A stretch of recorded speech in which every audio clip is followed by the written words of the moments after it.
In this video, we're going to show you how to install this 2-panel bifold door.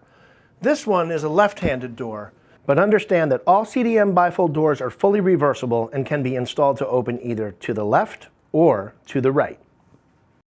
The first thing we'll need to do after unboxing our delivery is set up our door panels. Now, when prepping your door panels, you're going to want to lay your doors flat, face down, with the hinges facing up. Now, whether you're doing a 2, 4, 6, or 8-panel bifold door, setting up the panels is all going to be the same. The way you determine which way your door will open will be where you will place your hardware for the top of the door and where you will place your hardware for the bottom of the door. Now, if you're going to install a door that opens to the left, also known as a left-handed door, you're going to want to install your top pivot hardware on the left end of the door and your bottom pivot on the right end of the door. And if your door will be opening to the right, also known as a right-handed door, then your top pivot will go on the right end of the door and your bottom pivot on the left end of the door. I want to point out here that some doors from CDM are drilled with 2 holes on the top and 2 holes on the bottom. If that's the case, it's more flexible in that you could be either top or bottom on either end. Another similarity between our 2, 4, 6, and 8-panel doors is that they're all supplied with a wood ground.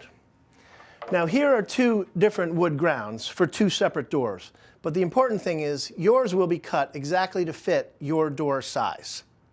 We'll use this to install the top track later, and I'll show you how to do that in a few minutes. So now, let's go identify our hardware. So we're going to take our hardware bag out, and you'll find each one of our 2-panel bifolds will have a wrench, a top pivot block, a top pivot assembly, which includes your pivot spring, your pivot pin, and your bracket, your top roller, your bottom pivot, your floor plate, 5/8" number 8 screws, a couple of wood screws, and finally your handle. Now it's time to prepare our door panels. The first thing we want to do is take our spring, and this is a very important step, and you want to put it right in that hole on the top of our door. From there, you're going to take your top pivot bracket, insert the top pivot pin so it goes straight up through, and simply lay it over that end. You'll notice now that your pivot pin is spring-loaded. Next, we're going to mount this bracket. We're just going to take one of our number 8 screws and go straight into it. And now the second screw.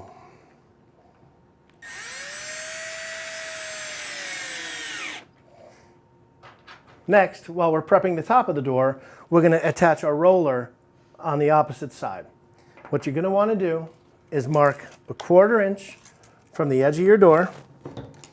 Just make a little pencil line right there. Then you're going to want to take your top bracket, place the narrow portion along where you made your mark,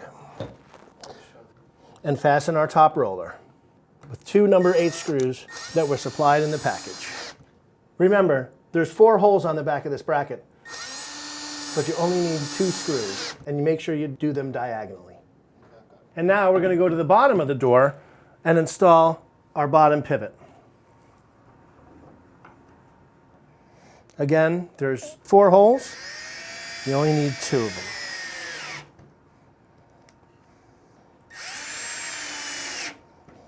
You may notice on the back of your door will be 2 small blocks. These are there for shipping.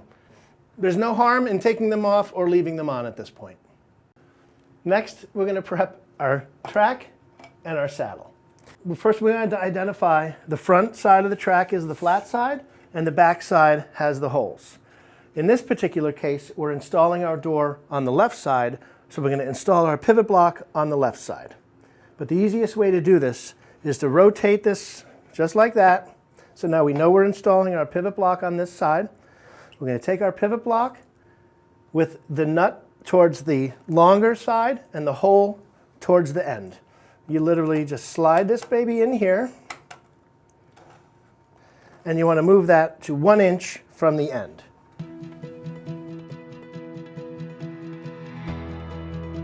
For a left-handed door, your pivot block should look like this. And for a right-handed door, it should look like this.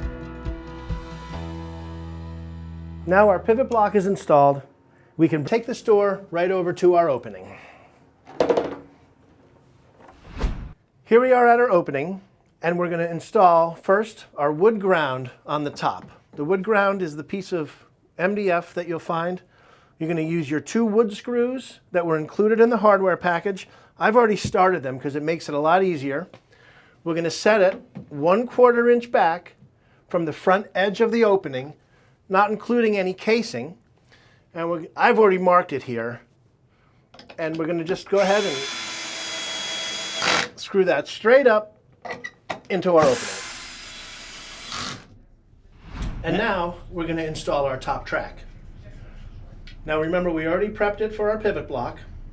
The flat side will be to the front of the room, and the part with the holes will be inside the closet. And you're simply going to take this and slide it right up over the wood ground you just installed. We'll go back and set these screws later. And now we're going to prep the bottom of the opening. In this case, we're using our saddle. If you'll notice, there's going to be 4 holes drilled in the saddle. And because we prepped this door to open to the left, we're going to have the holes on the left. If we were going to have this door open to the right, we would just turn this around and have the holes on the right side of the opening.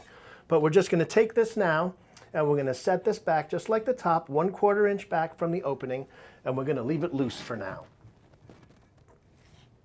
Next, we take our floor plate, and with the 2 large slotted holes towards the inside of the opening, you're going to lay this down right on top of your saddle.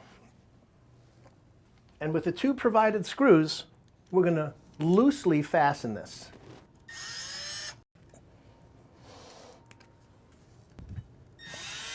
We are leaving it loosely fastened for now, because we will need to adjust our floor plate and/or our saddle later. Next, we're going to install the door. The first thing you want to do is take your top pivot bracket and make sure your pivot pin goes into the hole in your top pivot block. Your top roller is going to ride in the track up here, and your bottom pivot will sit directly on the cup on the floor plate.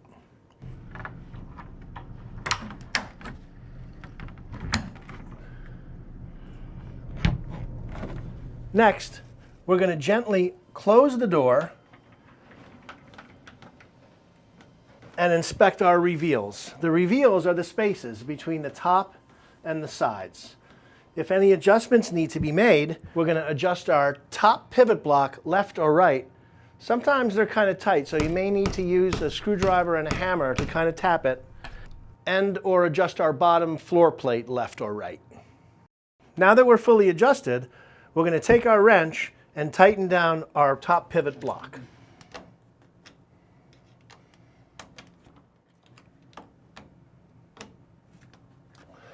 Next, we're going to tighten down the floor plate like this. And then you may have to close the door to reach the second screw with your screw gun. And now, if you want to close this gap up here, you're simply going to adjust the door upward by rotating the bottom pivot pin using the enclosed wrench. Once we do that, we're going to put a set screw behind that bracket to permanently set our height. We're only going to screw it in till you feel it grab, and that will lock the panel height so it won't drift over time. Next, we're going to secure the track with 2 of the 5/8 inch number 8 screws from the inside of the closet through the holes in the back of the track. And now, we're going to permanently fasten the saddle down to the floor. Because we have wood floor under this carpet, we're just going to go ahead and pre-drill through the oak with an 1/8 inch bit and use nails to fasten it to the floor. And finally, we're just going to go ahead and install our handle. Remember, you're going to want to install it on the panel that's pivoting. So measure 39 inches up from the floor on your pivoting panel and make yourself a little mark right on the edge of the door. Next, we're just going to fasten the handle from the back side of the door, like this.